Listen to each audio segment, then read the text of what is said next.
To upgrade your Bill.com API integration, follow these steps. First, review the Bill.com API documentation to understand the changes and updates made to the API. This will help you identify the components that need to be upgraded and ensure a smooth transition. Next, assess your current integration to determine which endpoints and features are being used.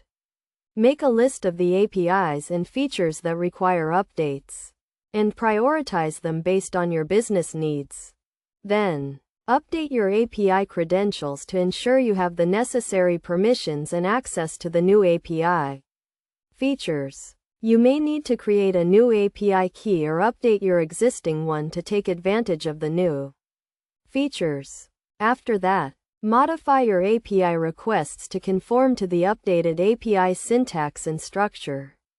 This may involve changing the API endpoints, request headers, or payload formats. Use the Bill.com API documentation as a reference to ensure your requests are properly formatted.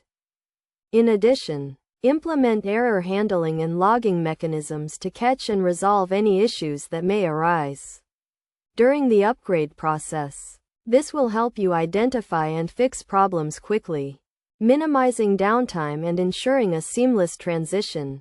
It is also essential to test your upgraded API integration thoroughly to ensure it is working as expected. Start with a small pilot group or a test environment to validate the changes, and then roll out the upgrade to your production environment. Best practices for upgrading your Bill.com API integration include monitoring API usage and performance, staying up to date with the latest API documentation and updates, and implementing security measures to protect your API credentials and data. By following these steps and best practices, you can successfully upgrade your Bill.com API integration and take advantage of the latest features and improvements. This will help you streamline your financial operations, improve efficiency, and reduce errors, ultimately leading to cost savings and increased productivity.